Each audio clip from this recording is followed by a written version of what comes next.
दादरपुर इटावा उत्तर प्रदेश की जो घटना हुई 21 और 22 की मध्य रात्रि की घटना है। इस घटना से मैं वाकिफ हूँ।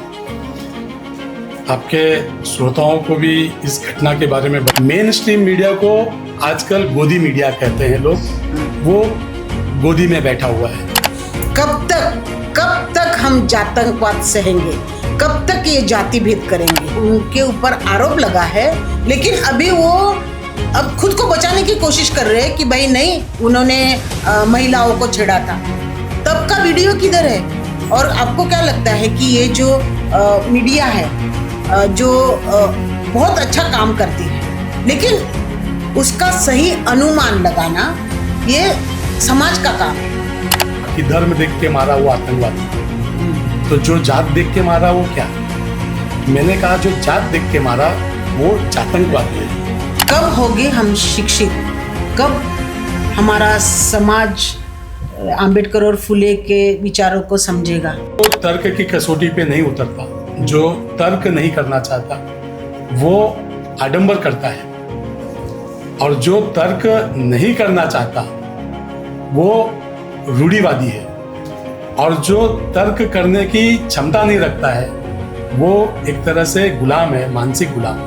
जो पढ़े लिखे हैं वो अनपढ़ है, जो विचारों से प्रगत है वो जात पात पे नहीं मानेंगे। लेकिन मैं तो कहूँगा पिछड़े समाज को मंदिर में जाने की कोई जरूरत नहीं। मंदिर से उनको कुछ लाभ मिलने वाला नहीं है। मंदिर का जो दक्षिणा है, ठीक है, मंदिर का दक्षिणा लेने के लिए जो ग्रामीण समाज है, अभी ये जो घटना हुई बात दक्षिणा की है ना, वो दक्षिणा।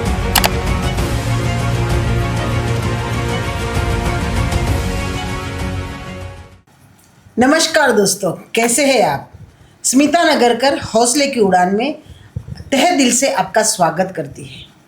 आज का जो विषय है बहुत गंभीर विषय है, और हमारे साथ जुड़े हुए हैं कमलेश जी। नमस्ते कमलेश जी। नमस्कार स्मिता जी। आपके पॉडकास्ट के व्यूवर्स को भी मेरा बहुत बहुत नमस्कार। और आपने आज का जो विषय लिया है बहुत ही गंभीर विषय लिया है। ये विषय लेने के लिए भी आपको बहुत मैं धन्यवाद देता हूँ। और ये गंभीर विषय, इस तरह के तो आप विषय लेते ही रहते हो, और ये मेरे साथ विषय लेने के लिए आपको विशेष धन्यवाद।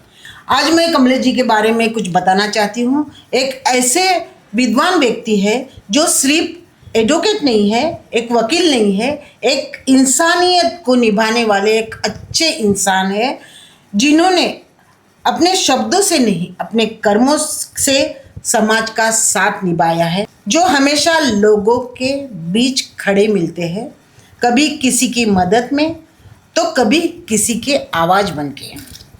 उन्होंने कई नेताओं के साथ काम किया है, लेकिन उनका असली जुड़ाव हमेशा आम जनता के दिलों से रहा। समाज में जब भी कहीं अन्याय हुआ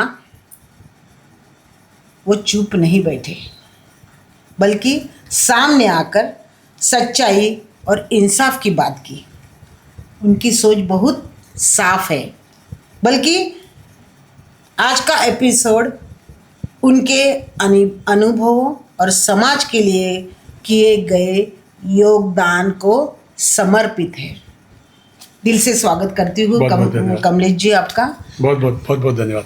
आज मन बहुत भारी है, और इस भारी मन के साथ मैं एक सच्चाई बोलने जा रही हूँ आपको, जो कि आप सुन भी नहीं सकते और सह भी नहीं सकते। उत्तर प्रदेश में इटावा जिला है, और दादरपुर गांव में जो ये घटना घटी वो सिर्फ दो लोगों के बीच में नहीं, ये इंसानियत पे काली माँ थोपने वाली, इंसानियत के विरुद्ध ये घटना घटी है। दो कथाकार जिनका सर मुंडवाया है, सिर्फ इसके लिए कि उन्होंने अपनी जात नहीं बताई। आज हम 2025 में खड़े हैं, विश्वगुरु होने का दावा करते हैं, लेकिन हमारी सोच आज भी कई सदियों पुरानी के बेड़ी में हम बंधे हुए हैं। सही बात। तो आप इसके बारे में क्या कहना चाहेंगे? दादरपुर इटावा उत्तर प्रदेश की जो घटना हुई 21 और 22 की मध्य रात्रि की घटना है, इस घटना से मैं वाकिफ़ हूँ। आपके श्रोताओं को भी इस घटना के बारे में बता दूँ। घटना इस प्रकार है कि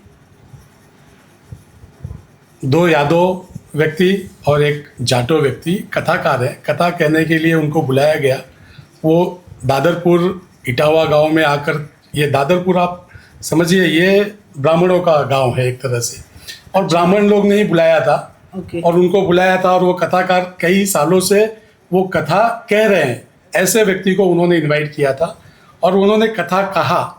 कथा कहने के बाद जो भोजन का कार्यक्रम था उसके अंदर जो बातचीत में ये बात आई कि ये जो कथा कहने वाले व्यक्ति यादव जाति से हैं और जो ढोलक बजा रहा था वो जाटो जाति से था, नेत्रहीन भी था। तो ये जो हम वहाँ के विजुअल्स वीडियो आते हैं उसमें से हमको ये देख के मिलता है कि ये लोग आपस में वाद विवाद कर रहे हैं, झगड़ा कर रहे हैं, और बात यही कर रहे हैं कि वो कह रहा है कि आपने अपनी जाति नहीं बताई। वो कह रहा है कि जो कथाकार होते हैं उनकी कोई जाति नहीं होती है। फिर उन्होंने पूछा कि आधार कार्ड दीजिए, उन्होंने आधार कार्ड दिया। उसके अंदर यादव और जाटो ये उनको समझ में आया, और जब ये समझ में आया तो उनको जो है मारा पीटा तो गया ही, उनसे पैसे भी लिए गए, प्लस उनका जो है वो चूँकि वो कथाकार थे, सिक्का धारण किए हुए थे, तो उनका सिक्का जो चुटिया कहते हैं वो काटी गई, उनका सर मुड़ाया गया। और देखिए ये बड़ा ही दुर्भाग्य है, ये कहने में भी शर्म लगती है कि ये बात कैसे कहें कि कोई महिला अपना जो है मल मूत्र उसको देती है और उसके ऊपर उनके ऊपर छिड़काव किया जाता है व्यक्ति के ऊपर। आज आज़ादी को इतने साल हो गए, आज समाज में अच्छा जो वीडियो है, जो विजुअल्स है, उसमें से ये क्लियर इंडिकेशन है, क्लियरली दिख रहा है कि जो विवाद है वो सिर्फ और सिर्फ जाति को लेकर है। और वहाँ के जो ब्राह्मण समाज के व्यक्ति है वो ये कह रहे हैं कि तुम यादव हो के कथाकार कैसे हो सकते हो। तो इसके अंदर तमाम बातें हैं। क्या कथा कहने में किसी जाति विशेष का, वर्ग विशेष का विशेष अधिकार है? क्या उसके अंदर 100% उनका रिजर्वेशन है कि कथा कहने का जो काम होगा वही करेंगे? ये अपने आप को तथाकथित हिंदू कहने वाले लोग, एक अंतर्राष्ट्रीय समाज इसको किस दिशा से देखेगा?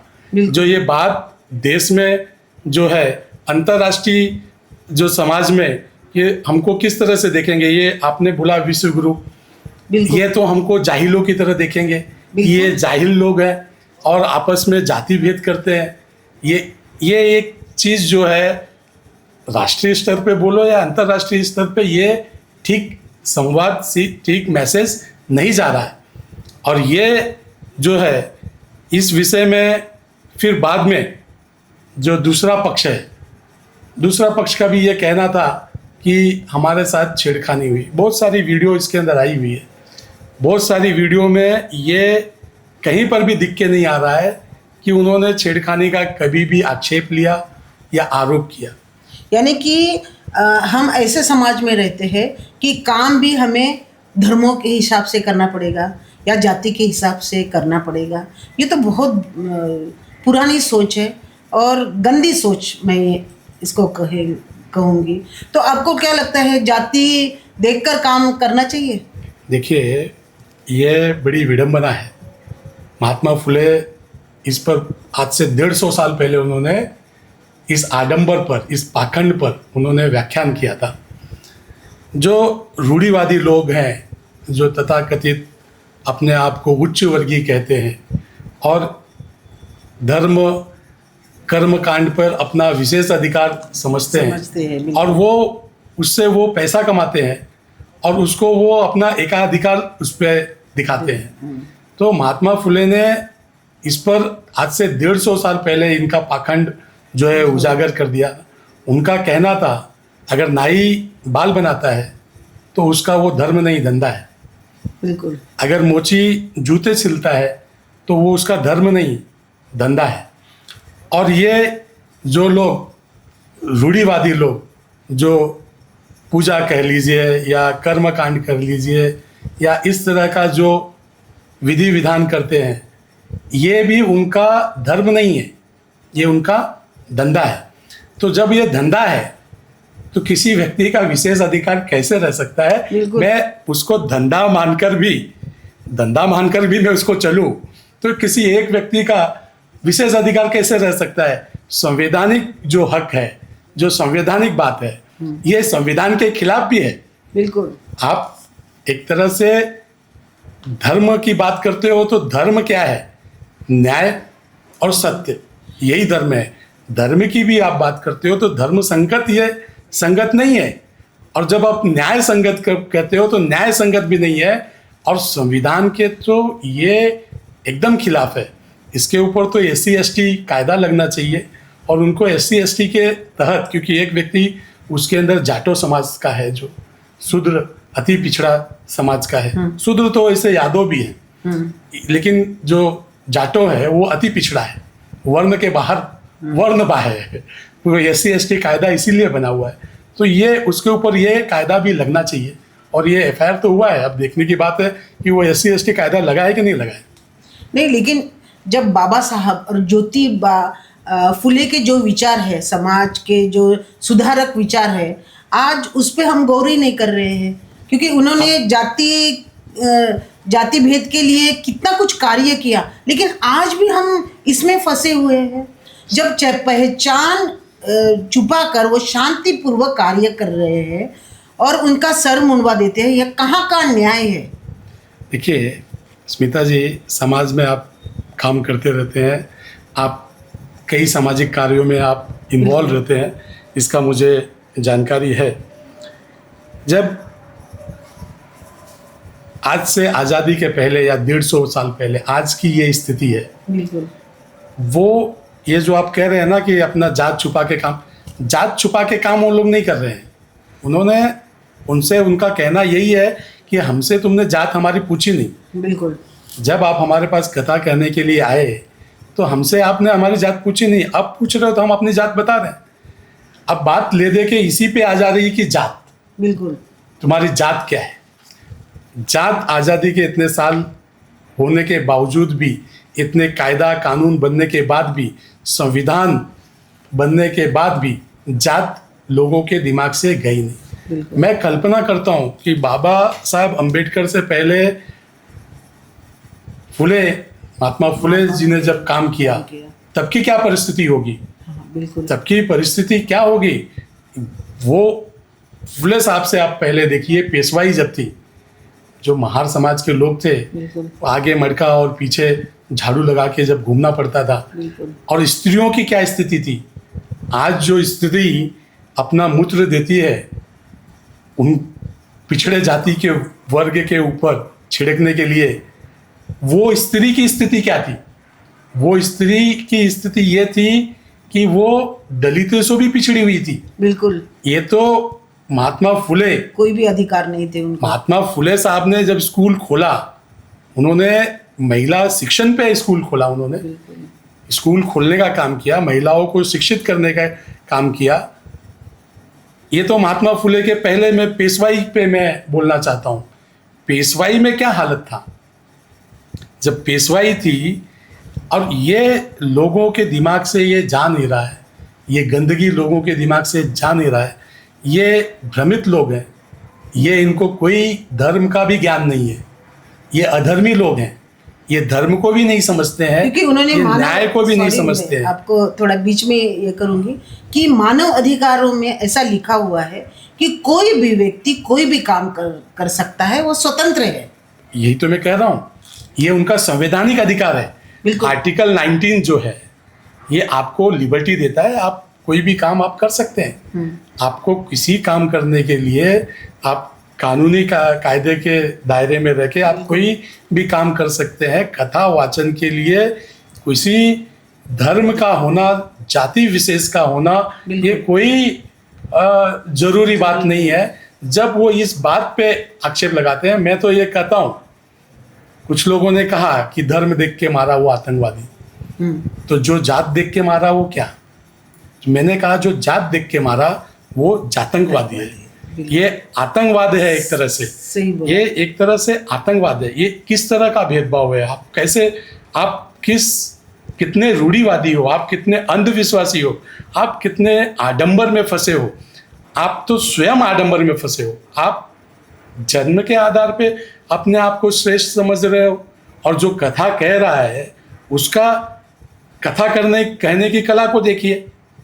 और ये कहीं ना कहीं ये लोगों को समझना पड़ेगा। और मैं बताऊं, मैं स्वयं यादव समाज से हूँ, अच्छा, और यादव समाज को भी समझना पड़ेगा बिल्कुल कि जो अगड़ी जाति है, अपने आप को तथाकथित अगड़ी जाति कहते हैं, उनके सामने वो पिछड़ी जाति है। जो क्षत्रिय समाज है, जो वर्ण व्यवस्था है, ब्राह्मण, क्षत्रिय, वैश्य, शूद्र, बिल्कुल, और ये तो 4 लोग वर्ण में आते हैं। और 5वां व्यवस्था भी है जो वर्ण के बाहर है, उनको गिनते ही नहीं है, उनको गांव से बाहर भी रख देते हैं। जो अति पिछड़े जिनको हम कहते हैं, जो जाटो समाज से आ रहे हैं। तो ये क्षत्रिय समाज भी अपने आप को श्रेष्ठ समझते हैं। लेकिन मैं कहना चाहता हूं कि ब्राह्मण के आगे आप नीच हो, आप ब्राह्मण के आगे आप द्वितीय दर्जे के हो, आपका नंबर 2 है, आप नंबर 1 नहीं है। वैश्य समाज को भी मैं बोल रहा हूँ, आपका नंबर 3 आ रहा है, और शूद्र समाज तो नंबर 4 पे है ही है। तो यादव समाज को भी इस कहीं ना कहीं ये जो आडंबर है, ये जो पाखंड है, इस सभी चीज़ों से बाहर निकलना पड़ेगा। यानी और- कि जाति, हाँ। फिर उपजाति, कब बाहर निकलेगा ये समाज? कब होगे हम शिक्षित? कब हमारा समाज आंबेडकर और फुले के विचारों को समझेगा? और जो समाज, जिस समाज में आप रहते हैं और अपनी जाति छुपान के काम करना पड़ता है, तो हम खुद को आत्म परीक्षण करना पड़ेगा, क्योंकि क्यों हम जाति छुपाते हैं? एकदम सही बात है। लोगों के अंदर एक साइंटिफिक टेम्परामेंट लेके चलना पड़ेगा। लोगों को तर्क संगत होना पड़ेगा, बिल्कुल, लोगों को तार्किक होना पड़ेगा। और जो तर्क की कसौटी पे नहीं उतरता, जो तर्क नहीं करना चाहता, वो आडंबर करता है। और जो तर्क नहीं करना चाहता वो रूढ़िवादी है। और जो तर्क करने की क्षमता नहीं रखता है वो एक तरह से गुलाम है, मानसिक गुलाम है। तो तर्क करने की क्षमता लोगों को हर एक विषय पर, मैं यहाँ पर तथागत गौतम बुद्ध का भी मैं उदाहरण देना चाहता हूँ। बुद्ध ने कहा है कि आप सुनो सबका, करो अपने मन का, आपो दीपो भव। आप जब समाज में तरह तरह की बातें सुनते हो, उसको तर्क की कसौटी पे कसिए। तर्क की कसौटी पे कसने के बाद अगर आपको सही लगता है तो आप वो काम कीजिए। अपना दीपक आप स्वयं जलाइए। ये पाखंड हुआ, आडंबर हुआ, रूढ़िवादिता हुआ, इससे कहीं ना कहीं समाज को बाहर निकलना पड़ेगा। ये जो शूद्र समाज कहूँ मैं, या अन्य पिछड़ा समाज जिसको हम कहते हैं, इवन मैं तो कहूँगा क्षत्रिय समाज और वैश्य समाज को भी इस रूढ़िवादिता से बाहर निकलना पड़ेगा। और कहीं ना कहीं जो अपने आप को श्रेष्ठ कहते हैं ब्राह्मण समाज, उनको भी इस रूढ़िवादिता से बाहर निकलना पड़ेगा। सत्य क्या, उनको सामना करना पड़ेगा। कब तक वो भी ब्राह्मण समाज भी कब तक इस प्रकार के आडंबर में, पाखंड में और कर्म कांड में वो फंसे रहेंगे? कब तक हम जातंकवाद सहेंगे? कब तक ये जाति भेद करेंगे? अगर हमने डॉक्टर बाबा साहेब आम्बेडकर और महात्मा फुले के विचारों को, अगर हम उनके विचारधारा से अगर नहीं चलेंगे, तो आने वाली नस्लों, आने वाले पीढ़ियों को बहुत कुछ भोगना पड़ेगा और यही सहते रहना पड़ेगा। सर जी क्या कहते हैं? आपने बहुत सही बात कहा कि ये जो आतंकवादी हैं, ये तो विदेशी मूल से आते हैं, विदेशों से आते हैं, हमारी धरती पे आते हैं, हमारे लोगों को मारते हैं। बिल्कुल। उससे हमारी सेना लड़ती है, हमारी सरकारें लड़ती हैं, उनको मारती है, खदेड़ बाहर करती है। लेकिन ये जातंकवादी जो है, ये हमारे घर में है और हमारे समाज का हिस्सा है, और कहीं ना कहीं वो हमारा एक तरह से परिवार ही कह लीजिए। अब एक परिवार का व्यक्ति अपने आप को श्रेष्ठ कहता है, किस आधार पर? जन्म के आधार पर। बिल्कुल। और वही व्यक्ति अन्य अपने देश बंधुओं को दबाता है, किस आधार पर? जात के आधार पर। तो ये जो इस तरह का व्यवहार करते हैं, ये उन लोगों को सोचना है, बिल्कुल। ये उन लोगों को सोचना है। कभी कभी लोग बोलते हैं कहाँ है जातिवाद?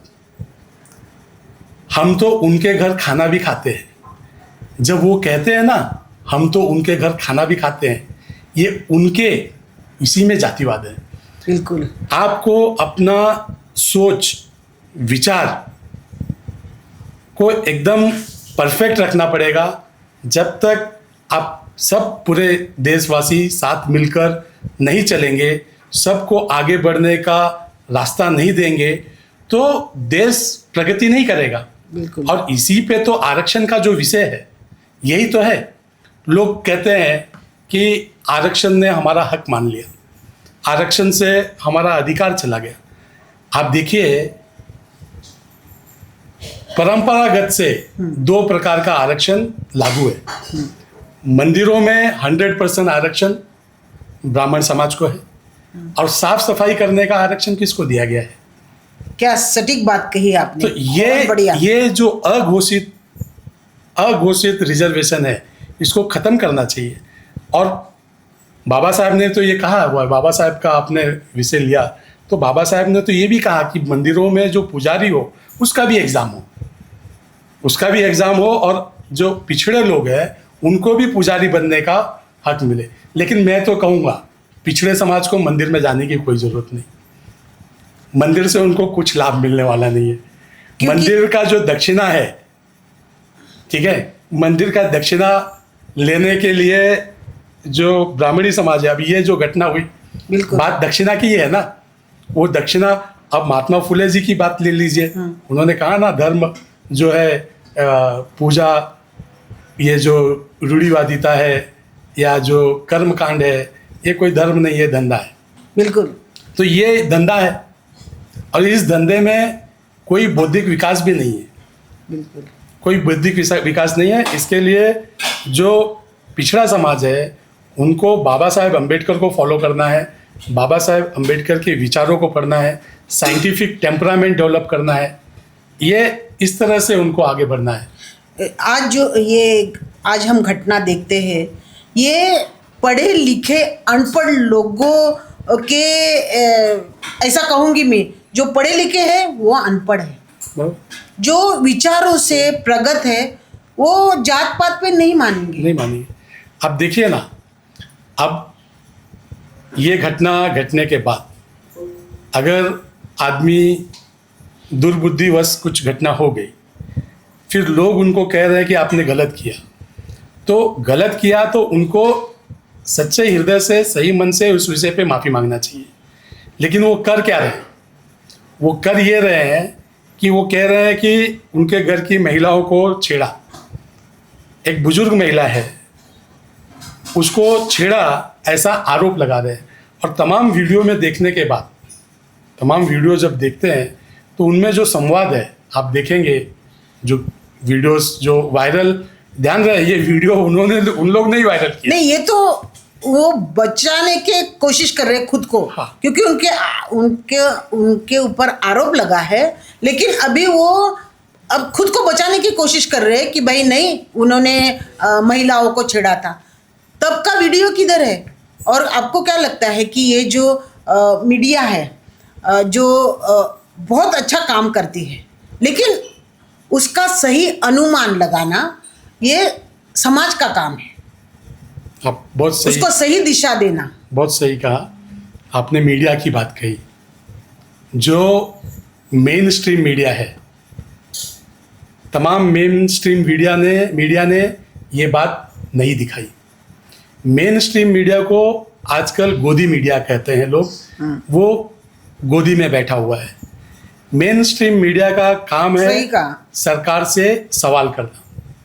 ये मेन स्ट्रीम मीडिया, ये सरकार वंदना में एकदम लिप्त है और शामिल है।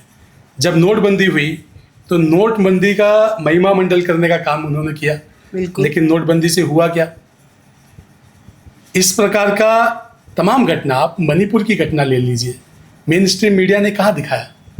ये घटना भी मेन स्ट्रीम मीडिया ने नहीं दिखाया। बिल्कुल। ये तो जो सोशल मीडिया है, अभी ये तो ऐसा कहना हो गया लोगों का कि मेन स्ट्रीम मीडिया जो है वो जो झूठे हैं वो मेन स्ट्रीम मीडिया में है और जो सच्चे हैं वो सोशल मीडिया में है। नहीं, आपने ये बात बहुत अच्छी कही, क्योंकि महाराष्ट्र में बहुत मांगे कुटुंब के साथ भी इससे भी बहुत ज़्यादा अन्याय और अत्याचार हुआ था। वो भी घटना मीडिया ने नहीं बताई थी। तो ऐसे कई घटना घट रहे हैं जातिवाद के नाम पर। ये बहुत ही दैनंदिन अवस्था है Yes. हमारे समाज के लिए, और बहुत ही मीन्स उसके लिए शब्द नहीं है। दुर्भाग्यपूर्ण है। हम अपने आप को विश्व गुरु कहते हैं या फिर कहते हैं हम फिर से विश्व गुरु बनेंगे, तो सवाल ये उठता है कैसे बनोगे आप? जब सोच गुरु- बदलेंगे तब विश्व बनेंगे। ये सामाजिक सोच लेकर विश्व गुरु बनेंगे? नहीं बन सकते हैं। ये सामाजिक, देखिए, जब तक समाज का सर्वांगीण विकास नहीं होता है, समाज के हर तबके का विकास नहीं होता है, देश का विकास नहीं होगा। इस देश में पैसा और जो ज्ञान है हमेशा से चंद लोगों के हाथ में रहा, बिल्कुल। चंद लोगों की बपौती रही, और पैसा और ज्ञान ये पे सभी लोगों का अधिकार है। ये संवैधानिक अधिकार है। लोगों को अपना मनचाहा काम करने का ये संवैधानिक अधिकार है। इसमें किसी भी प्रकार का रोड़ा नहीं आना चाहिए, और मीडिया को सरकारों से सवाल करने का ये पुनः अभ्यास करना चाहिए कि उनका काम है सरकारों से अभ्यास करें, और लोगों का ये विषय लेकर वो सरकार के पास जावे और सरकार से वो सवाल करे। श्रोता हो, हमें चाहिए हमारे विचारों से हम प्रगत हुए, और सिर्फ पुस्तकी ज्ञान पढ़कर कोई भी ज्ञानी नहीं होता है। ये छोटे छोटे विषय है, बहुत गहन विषय है, और ये आज की पीढ़ियों ने समझना चाहिए, क्योंकि अगर हम इस पे ध्यान नहीं देंगे तो हम कभी विश्व गुरु नहीं बन सकते। नहीं, देखिए, ये बात बहुत गंभीर है और ये बात तो खत्म होने वाली नहीं है, क्योंकि ये युगों का ये है। हाँ। अब इसमें और गहरे जाएंगे तो सतयुग, द्वापर, त्रेता, कलयुग, ठीक है ना। लोग कहते हैं सतयुग बहुत अच्छा युग था। मैं तो कहता हूँ कलयुग अच्छा है। सतयुग में तमाम जो पिछड़े लोग थे उनके अधिकारों पे पाबंदी थी। आज के बाबा साहब का जो युग है, ये कलयुग जो है, ये कलयुग अच्छा युग है। ये बाबा साहब अम्बेडकर का युग है। बाबा साहब अम्बेडकर लोगों ने सतयुग में नाना प्रकार की किताबें दी, उसमें भेदभाव सिखाया। बिल्कुल। आप देखिए ना, बाबा साहब अम्बेडकर जिनके साथ भेदभाव हुआ, जब उनको संविधान लिखने का मौका मिला, उन्होंने देखो सबको एक बराबर किया, सबको एक वोट। बिल्कुल। यहाँ तक कि महिलाओं को, जो तमाम यूरोपियन कंट्रीज जो अपने आप को प्रगतिशील कहते हैं, वहाँ पर भी महिलाओं को वोटिंग का राइट नहीं था। बहुत लोग बातें करते हैं, बिल्कुल। लेकिन बाबा साहेब अम्बेडकर ने महिलाओं को भी पुरुष के बराबर एक वोट बाबा साहेब ने दिया। जब तक ये समता मूलक समाज नहीं आएगा, जब तक सबको जो है सर्वांगीण विकास करने का अधिकार नहीं मिलेगा, जब तक जो सरकार का जो देश का संपत्ति है या देश की जो भी बेनिफिट्स इसके देश में से अराइज होते हैं, ये सभी में बराबर नहीं बटेंगे, तो ये देश प्रगति नहीं कर पाएगा। आपने जो कलयुग की बात की थी, यानी कि पीढ़ी दर पीढ़ी ये इनके ऊपर जो संस्कार हुए हैं, और आज तक की पीढ़ी, यानी आपने प्राचीन समाज का जो लिया सतयुग, तो इनके ब्लड में, इनके सेल्स में वो जातिवाद भरा हुआ है। जब तक पूरी तरह से नहीं निकलेगा, हमारा समाज नहीं बदलेगा। सही बात है, ये आपका कहना सही है। इसके अंदर जो तथाकथित अपने आप को ब्राह्मण या उच्च वर्ग का कहते हैं, इनको अपने आप के अंदर सुधार लाने की बहुत ज़रूरत है। वो अपने आप में जब तक सुधार नहीं लाएंगे, वो जब तक लोगों को साथ लेकर नहीं चलेंगे और रूढ़िवादिता, पाखंड, आडंबर इससे दूर नहीं हटेंगे, तब तक उनका भी विकास होना मुश्किल ही है। कमलेश जी, सुना है कि यादव समाज भी ये श्री कृष्ण के वंशज रहे हैं, कथा सुनाते हैं, फिर उनके ही वंशज जब कथा सुनाते हैं तो उनको विरोध क्यों? बहुत बहुत सही आपने ये बात उठाई है। यादव समाज के लोग कहते हैं कि भगवान श्री कृष्ण उनके पूर्वज हैं और वो उनको दादा श्री कृष्ण कहते हैं। अच्छा। और यादव समाज ये कथा जो है भगवान श्री कृष्ण, भागवत कथा, ये भगवान श्री कृष्ण की लीला की कथा है। तो यादव समाज का ये कहना है कि हम हमारे आराध्य, हमारे भगवान का कथा भी नहीं कह सकते, इस पे तो हमारा एकाधिकार होना चाहिए। बिल्कुल। अगर भागवत कहना है तो उसको कौन कह सकता है? तो भागवत ऐसा यादव समाज का कहना है कि भागवत अगर कथा है, दादा श्री कृष्ण की अगर कथा करना है, गीता का पाठ करना है, तो उसका पाठ ये यादव समाज ही कर सकता है और यादव समाज का एकाधिकार उस पर वो कर रहे हैं। अच्छा, ये भागवतम लिखा किसने? महर्षि वेदव्यास ने। वो किस समाज के हैं? वो जाटो समाज के हैं। लेकिन ये सब पढ़ना चाहिए ना उन्होंने।